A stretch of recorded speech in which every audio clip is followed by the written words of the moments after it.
पूरे का पूरा गांव वीरान पड़ा हुआ है। पूरा गांव दूर दूर तक ना कोई आदमी ना कुछ, पूरा ऐसे खंडर सा पड़ा हुआ है। और कहा जाता है कि रात में, आज के टाइम भी अगर आप रात में आओगे तो यहाँ पर पैरानॉर्मल एक्टिविटीज आपको देखने को 100 मिल जाती है।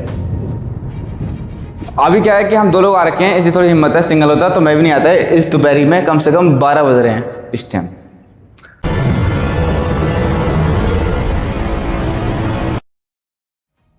जय हिंद दोस्तों, आई होप आप सभी लोग अच्छे हो गए और खुश हो गए। और मैं आज आपको लेकर आया हूँ राजस्थान का एक बहुत ही खूबसूरत प्यारा डिस्ट्रिक्ट है जैसलमेर। और जैसलमेर से लगभग 18 किलोमीटर की डिस्टेंस पे पड़ता है एक ऐसा गांव जो रातों रात वीरान हो गया। कहा जाता है कि यहाँ पर हजारों लोग एक ही रात में गायब हो गए।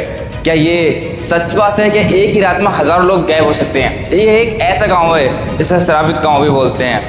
कहा जाता है कि उस टाइम पर ये गांव पालीमार ब्राह्मणों का गांव हुआ करता था। और पालीमार ब्राह्मण का सिर्फ एक कुलधरा ही गांव नहीं, इसके पास में लगभग 84 गांव थे।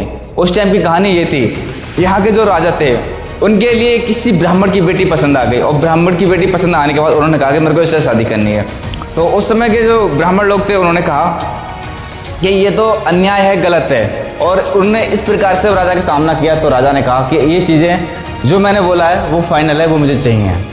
राजा के क्रूरता और अय्यासी का जो उस समय इतना ज़्यादा चलन था, उस चीज़ के लिए रोकने के लिए लोगों ने सोचा क्यों ना इस गांव को खाली कर दिया जाए। कहा यह जाता है कि लोगों ने गांव खाली कर दिया, या क्या रहा इसके पीछे क्या मिस्ट्री है वो हम जानेंगे आगे। लेकिन कहा जाता है कि एक ही रात में हजारों लोग गायब हो गए। और आज भी आप देखोगे यहाँ पर बहुत डीपली तरीके से मैं आपको दिखाऊंगा, बताऊंगा, समझाऊंगा। आप देखोगे ये गांव आज भी वीरान पड़ा है। इसके ऊपर कोई भी छत ऊपर छाई हुई नहीं है, पूरा ऐसे वीरान पड़ा हुआ गांव। वो आपको मैं आगे दिखाने वाला। अंकल, ये किसका है, कैसा क्या है, इसके बारे में कोई बताओ मेरे को। मैं पूरी कहानी बता।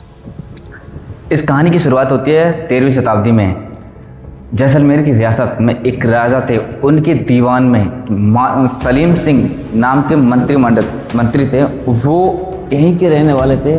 और उनके लिए जो वे पालीवाल ब्राह्मणों का गांव है, यहाँ पर मुखिया जी की बेटी पसंद आ गई। और उन्होंने ये हुक्म दिया अपनी टीम के लिए, कहा कि उस गांव के जो मुखिया हैं उनके लिए कहो कि अपनी बेटी मुझे सौंप दें। अगर उन्होंने अपनी बेटी मुझे नहीं सौंपी तो आप पे भारी टैक्स जो उस समय कर लगाया जाता था वो लगाया जाएगा। ये बात जब यहाँ के ब्राह्मणों को पता लगी कि सलीम सिंह जो रियासत में मंत्री था, उसने ये बात कही है, तो यहाँ के ब्राह्मणों ने सोचा, सब लोगों ने पंचायत बैठाई और ये सोचा कि हम अपनी बेटियों के सम्मान के लिए कुछ न कुछ ऐसा डिसीजन लेते हैं कि अगर इस प्रकार से इसकी क्रूरता और अय्यासी बढ़ती गई तो आने वाले समय में ये, आज तो मुखिया जी ने कहा कि मेरी बेटी के साथ हुआ है, आने वाले समय में किसी की बहन बेटी के साथ हो सकता है। तो क्यों ना हम इस चीज़ के लिए रोक लगाएं। और इस पर रोक लगाने के बाद में इसके ये फैसला लेते हैं, या तो हम इस गांव को ही खाली कर देते हैं। कहानी की शुरुआत होती है 1825 ईस्वी, जब 1825 में इस गांव को कुलधरा के लिए एक ऐसा मुंह देखने को मिला जब रात में ही सारे के सारे गांव वालों ने, यहाँ के पालीमार ब्राह्मणों ने एक गांव खाली कर दिया। साथ में इस गांव के साथ में जुड़े हुए 84 गांव जो पालीमार ब्राह्मण थे उन्होंने भी खाली कर दिया, क्योंकि उस टाइम पर यहाँ के जो ब्राह्मण लोग थे खेतीबाड़ी करने का काम था उनका, और व्यापार करने का काम था। ये सब चीज़ थी। ये गाँव बहुत बड़े बीच में है और इसके जस्ट बराबर में आप देख पाओगे उसमें पानी के लिए व्यवस्था कर रखी है। यहाँ पानी भरा जाता था, पानी, क्योंकि राजस्थान में पानी की बहुत दिक्कत रहती है, तो उस चीज़ के लिए यहाँ पर पानी पूरा भरा रहता था। जिसको जो जरूरत होती थी पानी पीने के अकॉर्डिंग, वो अपना पानी यहाँ से लेता था, यूज़ करता था, पानी पीता था। इसके काफ़ी गहरा है, ऊपर से देखोगे ना तो कम से कम 3-4 मंजिल इसकी जो हाइट बैठेगी वो इतनी इसकी हाइट है। अब मैं आपको ये जो गाँव है कुलधरा कैसे वीरान हुआ उस चीज़ के बारे में डीपली समझाऊंगा, पास जाके दिखाऊंगा आपको कि कैसे कैसे क्या रहा। दोस्तों, ये वो रहा गांव जो चारों तरफ से वीरान है। मैं एक ऊंचे से टीले पे चढ़ के दिखा रहा हूँ आपको। पूरे का पूरा गांव वीरान हो रखा है। पूरे गांव में देखोगे कोई भी नजर नहीं आएगा। और हम भी आज यहाँ पर आए हैं तो स्कूटी रेंट पर आए हैं। लगभग 200 सालों से पूरा गांव बंजर से वीरान पड़ा है। कहा जाता है कि कोई भी चीज़ सही, एग्जाम्पल तौर पर अगर किसी भी चीज़ को ज़्यादा लॉन्ग टाइम हो जाए ना, तो वहाँ पर कुछ ना कुछ ऐसे इख्तलाफ होने शुरू हो जाते हैं, या फिर कह सकते हैं एक्टिविटी, पैरानॉर्मल एक्टिविटी होने शुरू हो जाती हैं। और यहाँ पर बहुत सारे लोगों ने पैरानॉर्मल एक्टिविटीज़ नोट किए हैं या रिकॉर्ड किए हैं। अगर मैं पैरानॉर्मल एक्टिविटीज़ का अगर आपको हिंदी में बताना चाहूँ तो ऐसे भूतिया, शैतान, चुड़ैल कह सकते हैं, ऐसी बहुत सारी एक्टिविटी हैं जो यहाँ पर देखी गई हैं। पूरे का पूरा गांव वीरान पड़ा हुआ है, पूरा गांव दूर दूर तक कोई ना कोई आदमी ना कोई, पूरा ऐसे खंडर का पड़ा हुआ है। और कहा जाता है कि रात में, आज के टाइम भी अगर आप रात में आओगे तो यहाँ पर पैरानॉर्मल एक्टिविटीज़ आपको देखने को 100 मिल जाती है। अभी क्या है कि हम 2 लोग आ रखे हैं, इसलिए थोड़ी हिम्मत है, सिंगल होता तो मैं भी नहीं आता है। इस दोपहरी में कम से कम 12 बज रहे हैं इस टाइम।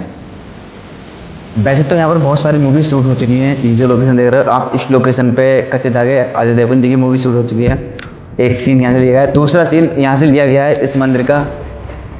और ये जो आप घर देख पा रहे हो ना, ये उस समय मुखिया जी का घर था। और मुखिया जी की जो बेटी थी ना, नहाने गई थी, तो दूध उबलता छोड़िए, खूंटे छोड़िए वाल, वाल रोपता छोड़िए, हलवा पालीवाल। ये जो पूरा गाँव है ना, पाली वालों का ही गाँव था। अब मैं आपको ना ये मुखिया जी का जो घर था ना, अंदर से दिखाऊंगा। ये अंदर का घर कैसा था मुखिया जी का। ये रहा वो घर मुखिया जी का, काफ़ी बड़े बीच में बना हुआ है ये घर मुखिया जी का। पीछे लोगों के घर थे और इसके ऊपर भी जाने का रास्ता है। उस टाइम पे ये सबसे बड़ा घर माना जाता था, 3 मंजिल का घर था।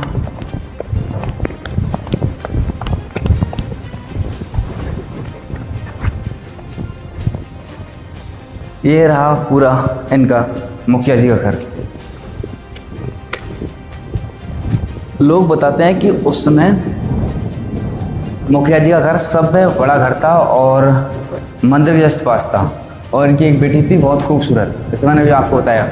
वो जो नहाने गई थी, वहाँ पर तालाब समझ सकते हो, तालाब की टाइप से रहता था, वहाँ पर नहाने गई। दोस्तों,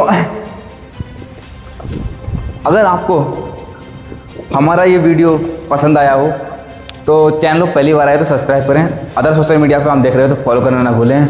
और वीडियो को में कौन सा पार्ट आपको अच्छा लगा कमेंट सेक्शन में ज़रूर बताएं। उम्मीद करता हूँ अगर आप कहीं की भी लोकेशन बोलोगे हिंदुस्तान में, मैं पूरे हिंदुस्तान में हर एक लोकेशन को आपको दिखाऊंगा। जय हिंद।